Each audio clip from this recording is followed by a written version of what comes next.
Assalamualaikum warahmatullahi wabarakatuh. Perkenalkan, nama saya Evoriana dari kelas F2 Manajemen. Di sini saya akan menjelaskan tentang materi komunikasi bisnis. Yang pertama ada pengertian dan peran kompetensi. Korespondensi berasal dari kata correspondence, yaitu dalam bahasa Inggris, atau correspondentes dalam bahasa Belanda, yang berarti hubungan yang terjadi antara pihak-pihak yang terkait. Hubungan pihak-pihak yang terkait dalam bisnis biasanya bersifat resmi dan dilakukan dengan surat menyurat. Oleh karena itu, korespondensi juga diartikan sebagai surat menyurat. Surat merupakan salah satu media pada saluran komunikasi tertulis yang digunakan untuk menyampaikan informasi kepada pihak lain. Informasi bisa ditulis atau diketik dalam secara kertas atau konvensional, atau dapat pula berupa surat elektronik atau email.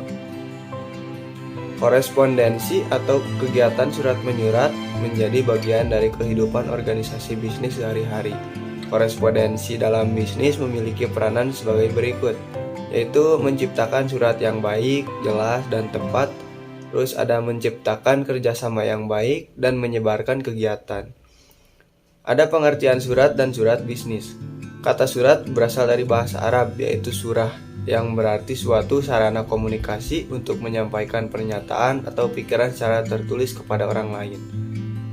Berdasarkan uraian-uraian di atas, maka dapat disimpulkan bahwa surat adalah sarana komunikasi yang digunakan untuk menyampaikan informasi tertulis oleh suatu pihak kepada pihak lain, baik berkaitan bisnis atau non-bisnis. Sedangkan surat bisnis yaitu surat yang digunakan oleh orang atau organisasi kaitannya dengan penyelenggaraan bisnis. Berikut ada fungsi dari surat bisnis, yaitu surat sebagai wakil atau duta bagi pengirim surat. Terus ada juga alat untuk menyampaikan pemberitahuan, permintaan atau permohonan, buah pikiran atau gagasan yang berkaitan dengan masalah-masalah bisnis. Surat juga bisa disebut alat bukti tertulis atau dokumen tertulis, alat untuk mengingat misalnya surat-surat bisnis yang diarsipkan.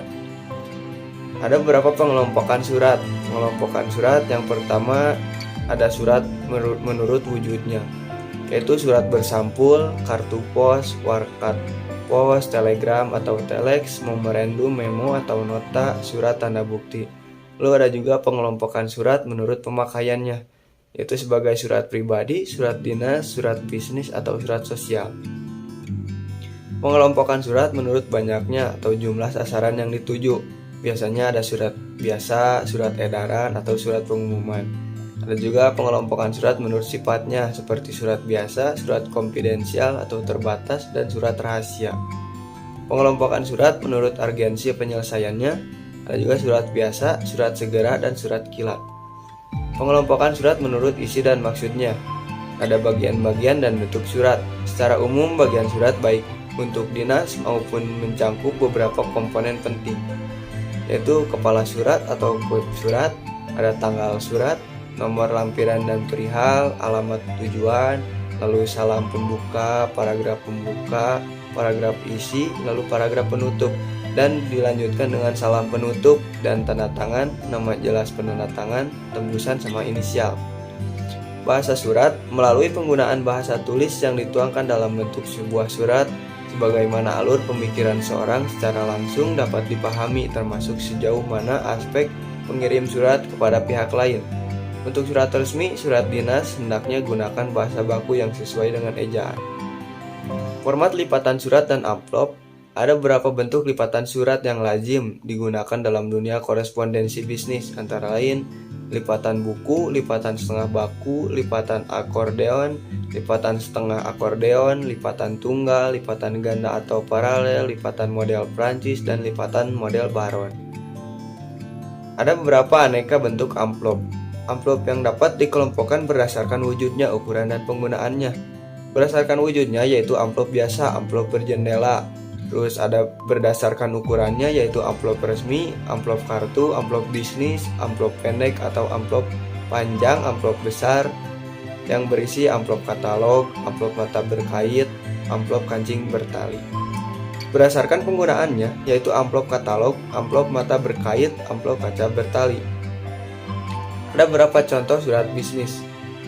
Beberapa contoh surat bisnis yang lazim kita jumpai dalam kehidupan bisnis sehari-hari antara lain surat pemesanan atau order letter, surat konfirmasi confirmation letter, surat pengaduan claim letter, surat permintaan informasi, surat penagihan, peringatan, perintah kerja, pengumuman, undang RUPS, kuasa, dan surat perjanjian.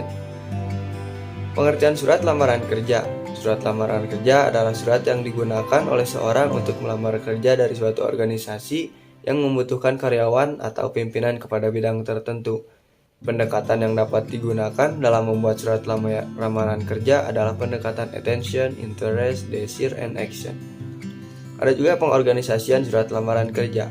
Pengorganisasian penulisan surat lamaran kerja secara umum memiliki 3 bagian utama, yaitu paragraf pembuka, pertengah, dan penutup. Resume atau kurikulum vitae merupakan laporan perincian kualifikasi pelamaran. Kehadirannya tidak dapat dipisahkan dari surat lamaran kerja. Kemukakan poin-poin penting terhadap kemampuan Anda melalui tujuan karir, informasi pribadi, pendidikan, penguasaan bahasa asing, prestasi, dan yang lain-lainnya. Adapun tentang cara pembuatan resume atau mempersiapkan resume, rencana pengorganisasian, dan masalah-masalah yang muncul dalam penulisan resume.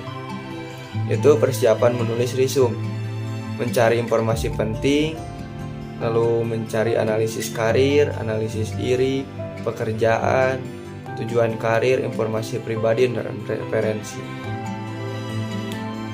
Untuk rencana pengorganisasian, berdasarkan cara pengorganisasiannya, resume dikelompokkan menjadi 3 jenis, antara lain resume kronologis, resume fungsional, dan resume kombinasi.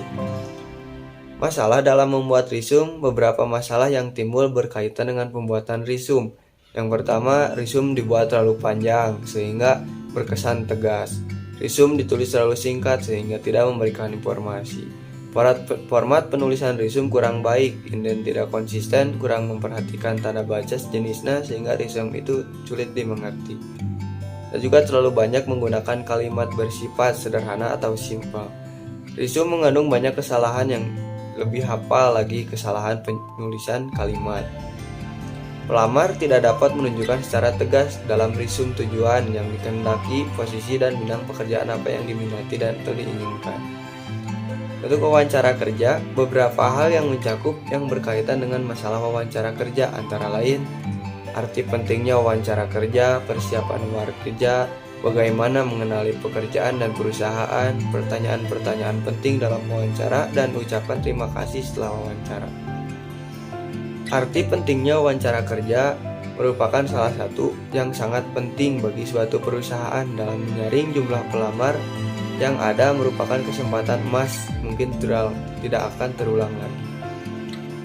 Aspek-aspek kepribadian yang akan dinilai mencakup penampilan fisik, gerakan sopan santun, nada suara, rasa percaya diri, inisiatif, kebijaksanaan, daya tanggap dan kerjasama, ekspresi wajah, kemampuan berkomunikasi, serta sikap terhadap pekerjaan dan selera humor.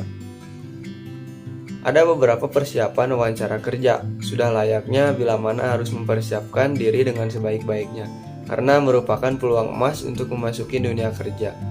Berikut ada beberapa hal yang harus diperhatikan dalam menghadapi wawancara kerja. Yaitu datang lebih awal, bersikap yakin dan optimis, bersikap tenang, siapkan sertifikat, ijazah ataupun surat berharga lainnya, tersenyum dengan wajar, berpakaian rapi dan sopan, ketuk pintu sebelum memasuki ruang wawancara, tunggu sampai dipersilahkan masuk. Ingat, nama pewawancara dengan baik dan benar. Tatap dengan wajar pada saat diwawancarai, menunjukkan kemampuan diri yang tidak berlebihan, serta perhatian dan pahami setiap pertanyaannya. Bicara yang jelas dan tegas atau nada suara yang tepat. Menunjukkan minat atau ketertarikan dan kesungguhan terhadap lembaga atau organisasi perusahaan yang dilamar, yaitu bersikap jujur dan langsung.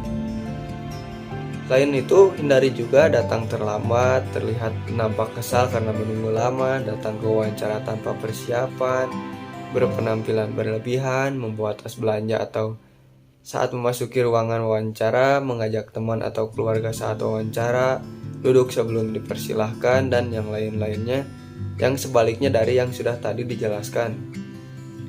Hal-hal yang perlu dilakukan sebelum atau selama sesudah wawancara berikut adalah persiapan yang bisa dilakukan sebelum wawancara. Periksa peralatan yang tersedia, pelajari objektif dengan wawancara, buat daftar pertanyaan dengan teori 5W1H, dan buatlah skala prioritas. Ada pengertian rapat bisnis. Rapat bisnis didefinisikan sebagai berikut: pertemuan dua orang lebih di suatu tempat, baik dalam maupun di luar kantor, untuk membahas hal-hal yang berkaitan dengan kegiatan bisnis. Perbedaan rapat bisnis dengan rapat non-bisnis yaitu ada beberapa faktor yang membedakan rapat bisnis, tujuan atau orientasi penyelenggara sebuah pertemuan. Ada juga jenis-jenis rapat bisnis. Menurut Sterbill dalam bukunya The Manager Guide to Effective Meeting, dalam Purwanto rapat bisnis dapat dibedakan menjadi 3 sebagai berikut: rapat informasional, rapat motivasional, rapat partisipatif. Berdasarkan tujuan, rapat mempunyai beberapa bagian, yaitu rapat penjelasan, rapat pemecahan masalah, dan rapat perundingan. Berdasarkan sifat dibagi menjadi beberapa. Ada rapat formal, rapat informal, rapat terbuka, dan rapat tertutup. Untuk berdasarkan jenis jangka waktu, yaitu ada rapat mingguan, rapat bulanan, rapat semester, dan rapat tahunan. Untuk berdasarkan nama, ada rapat kerja, rapat dinas, musyawarah kerja, dan pengarah, rapat konsultasi, rapat komite, rapat dewan. Ada tujuan rapat. Menurut Locker dalam bukunya Business Communication Building Critical Skill menyatakan bahwa rapat memiliki 6 tujuan, diantaranya berbagi informasi. Rapat menjadi media penyebaran informasi secara langsung. Penjajakan ide atau gagasan. Rapat mengumpulkan beberapa ide atau gagasan yang dikemukakan oleh peserta. Lalu ada evaluasi atau gagasan, pengambilan keputusan, membuat dokumen, dan memotivasi peserta rapat. Perencanaan rapat bisnis. Dalam menjalankan kegiatan bisnis perlu adanya sebuah perencanaan yang matang agar bisnis tersebut dapat maju dan berkembang. Perencanaan yang disebut dengan planning bisnis yang baik akan membantu mempermudah pencapaian tujuan yang dikehendaki. Kalian dapat mencari perencanaan rapat bisnis menurut Purwanto 2011. Terdapat beberapa ciri tentang bagaimana mendesain sebuah agenda rapat yang baik dan menurut Purwanto 2011. Terdapat beberapa hal yang harus dipersiapkan dan diperhatikan baik-baik, khususnya yang bertugas sebagai panitia penyelenggara rapat. Pelaksanaan rapat bisnis. Efektif sebuah rapat bisnis sangat ditentukan oleh 3 komponen penting, yaitu kesiapan panitia penyelenggara dalam mempersiapkan segala sesuatunya, kesiapan narasumber dalam mempersiapkan materi yang akan disampaikan, dan kehadiran serta keaktifan peserta dalam mengikuti kegiatan rapat bisnis tersebut. Untuk penulis laporan bisnis, menurut Herta Murphy dan Herbert W.H., laporan bisnis adalah suatu laporan yang memiliki sifat netral, tidak memihak, memiliki tujuan yang jelas, dan berisi rencana penyajian fakta kepada seorang atau lebih untuk tujuan bisnis tertentu. Untuk penggolongan laporan bisnis, menurut fungsinya ada laporan perkembangan, laporan semester, dan laporan triwulan. Untuk laporan analitikal, menurut subseknya dan menurut formalitasnya, suatu laporan dapat dibedakan dalam segi formal dan non-formal. Menurut keasliannya, laporan dibagi menjadi beberapa, yaitu ada laporan otoritas dibuat atas dasar permintaan, laporan sukarela atau laporan yang dibuat atas inisiatif sendiri, laporan swasta, laporan yang dibuat atas laporan swasta. Menurut frekuensinya, laporan ada yang laporan berkala, dikeluarkan secara harian, bulanan, semester, atau tahunan. Misalnya laporan penjualan tiap hari, laporan biaya tiap bulan, laporan produksi tiap bulan, dan lain-lain. Untuk laporan khusus mencakup situasi dan kejadian yang unik, seperti munculnya krisis di sebuah perusahaan. Menurut jenisnya, laporan dipengaruhi oleh formalitas dan panjang laporan, jenis laporan yang bersifat informal maupun non-formal. Menurut kegiatan objek, laporan pendahuluan, laporan perkembangan, dan laporan akhir. Ada beberapa persiapan dalam penulisan laporan bisnis, yaitu tahap pertama, perencanaan adalah melakukan analisis masalah yang mencakup tujuan penyusunan laporan, mempertimbangkan siapa yang akan menerima laporan, menentukan ide atau gagasan, mengumpulkan bahan yang diperlukan, menganalisis dan menafsirkan data, mengorganisasi dan mempersiapkan kerangka akhir. Bagian pokok dalam laporan bisnis: pendahuluan, pemberi kuasa, layout, masalah, maksud penulis, ruang lingkup, metodologi, sumber-sumber primer atau sekunder, latar belakang, definisi istilah, dan keterbatasan ataupun rekomendasi.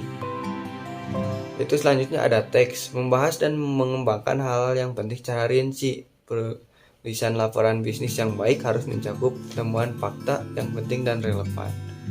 Selanjutnya penutupan. Bagian penutupan berfungsi untuk merangkum laporan secara menyeluruh, rencana tindakan atau proposisi. Selanjutnya ada organisasi tubuh laporan bisnis. Menyusun tubuh laporan bisnis secara deduktif dan induktif. Selanjutnya penulisan laporan formal. Laporan panjang sering disebut dengan laporan formal atau formal report.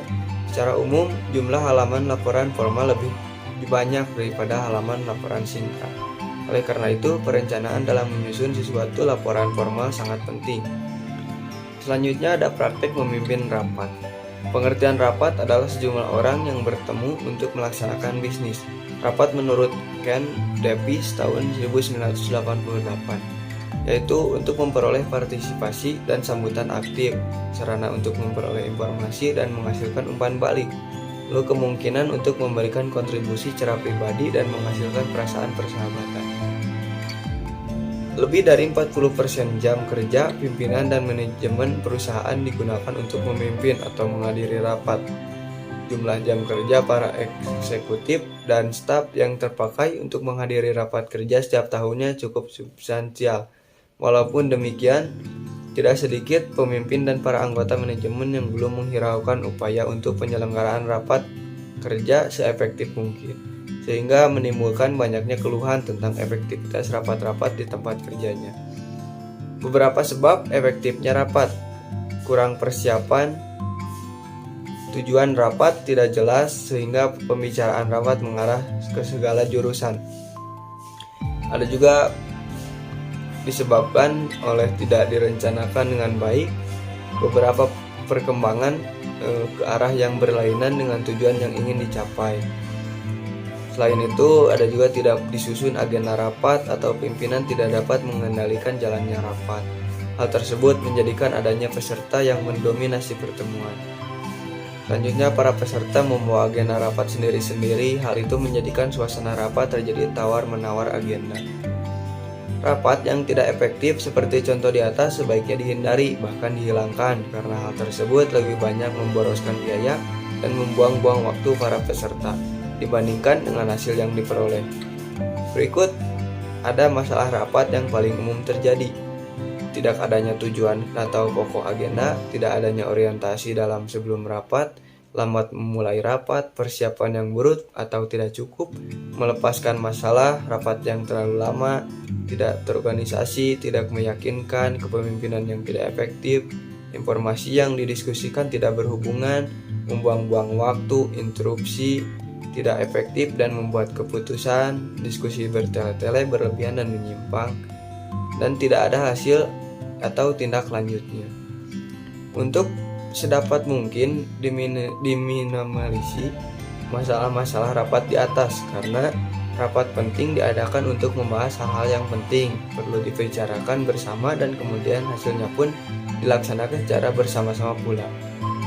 Memang sewaktu-waktu rapat dapat ditiadakan dikarenakan alasan-alasan yang berikut.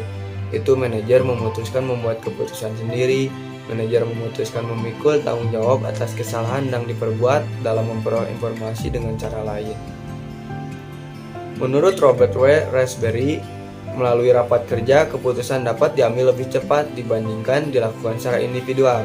Selain hal-hal yang telah ditemukan di atas, hal juga perlu mendapat perhatian agar perihal biaya rapat kerja. Setidaknya ada dua komponen biaya rapat kerja, yaitu rapat finansial dan risiko. Untuk menghindari terjadinya risiko yang disebutkan, maka seseorang perlu mengetahui penggolongan rapat jenis kerja, yaitu ada rapat formal dan rapat informal. Komunikasi dengan teknologi informasi menurut Cortland L. Buffet and John P. Thiel tahun 2008 dalam bisnis komunikasi esensial menyatakan bahwa teknologi informasi dalam komunikasi bisnis umumnya digunakan untuk berkomunikasi dalam kantor, berkomunikasi jarak jauh, mengkomunikasikan barang dan jasa, dan berkomunikasi dengan konsumen. Adapun penggunaan teknologi informasi dalam komunikasi bisnis yaitu otomasi kantor, berbagai informasi dengan karyawan, bertukar informasi, tetap berhubungan dengan konsumen, kolega atau menyuplai, menjalin kerjasama dan berkolaborasi, menciptakan dan mengembangkan produk dan jasa, menghemat biaya, mempermudah akses, berinteraksi dengan konsumen, membangun dan memelihara hubungan, dan yang lain-lainnya. Sekian penjelasan tentang komunikasi bisnis dari saya. Wassalamualaikum warahmatullahi wabarakatuh.